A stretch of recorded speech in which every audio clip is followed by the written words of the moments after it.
Hello दोस्तों, कैसे हैं आप। उम्मीद करती हूँ आप सभी बहुत अच्छे होंगे।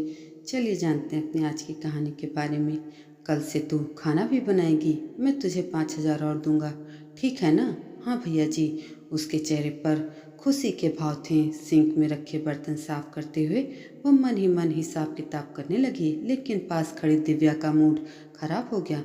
वह मनीष को घूर कर ऐसे देखने लगी जैसे कह रही हो, अच्छा तो साहब अब मेरे हाथ का खाना भी खराब हो रहा है।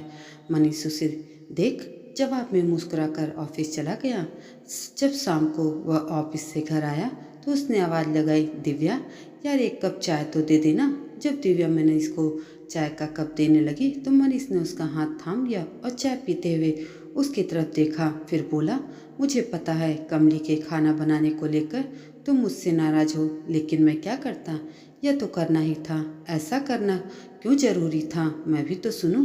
दिव्या ने मनीष को गुस्से से देखते हुए उससे सवाल किया। मनीष ने उसका हाथ थामते हुए कहा, कल शाम को जब मैं ऑफिस से लौटा तो देखा कि कमली 2-3 महिलाओं के साथ बैठी बातें कर रही थी। उसमें से एक ने कमली से पूछा, अरे कमली अब क्या करोगी तुम, अगर पैसों का इंतजाम नहीं हुआ तो अपने पति का ऑपरेशन कैसे कराओगी। तब दूसरे ने कहा, तुम तो कहती थी कि तुम्हारी दीदी और साहब बहुत अच्छे हैं, तुम उनसे क्यों नहीं मांगती।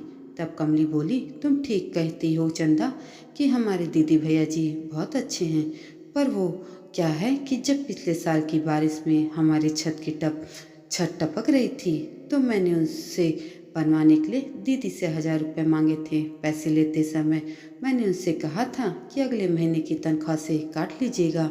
अगले महीने जब मैंने उनसे कहा कि मेरी तनख्वाह से 1,000 रुपये काट लीजिए तो दीदी ने मुस्कुराते हुए कहा, अगली बार। पर तुम जानती हो चंदा, दीदी की अगली बार कभी नहीं आई, उन्होंने पैसे वापस नहीं लिए। अब क्या ऐसे अच्छे लोगों से बार बार पैसे मांगकर हमें अपने ऊपर पाप चढ़ाना चाहिए। इसलिए मेरी इच्छा है कि अगर मुझे कहीं खाना बनाने का काम मिल जाए तो मैं 4-5 महीनों में ही पैसे जमा कर देती, और फिर इस लिए ही मैंने कमली को खाना बनाने को कहा था, ताकि उसे अपने पति के ऑपरेशन और अपने आत्मसम्मान के लिए पैसे मिल जाए।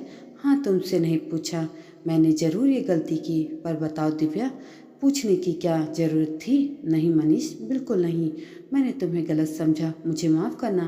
कहते हुए दिव्या भावुक हो गई। मनीष ने हंसते हुए बोला, पर मैं तुम्हारे हाथ का स्वाद मिस नहीं करना चाहता दिव्या। इसके लिए हम कमली को कभी कभी ये कहेंगे कि आज हम बाहर खाना खाने जाएंगे, इससे तुम्हारे हाथ का बना स्वादिष्ट खाना खाने के लिए मुझे मिल जाएगा और कमली को उस दिन की राहत भी मिल जाएगी। बोलो तुम्हारा क्या विचार है। बहुत बढ़िया। दिव्या ने खुशी से मनीष को गले लगा लिया और दूर खड़ी कमली, जो कुछ देर पहले ही घर में दाखिल हुई थी, दोनों की बातें सुनकर उसकी आंखों से आंसू छलक आए। उसे लगा जैसे उसने भगवान को दीदी और भैया जी के रूप में देख लिया हो। दोस्तों, हमें भी इस तरह किसी भी ज़रूरतमंद की मदद बिना उसको बताए ही करनी चाहिए। अगर इस बात से आप सहमत हैं तो कमेंट करके ज़रूर बताइएगा, और ऐसी अन्य कहानियों के लिए मेरे चैनल को सब्सक्राइब भी ज़रूर कर दीजिएगा। धन्यवाद।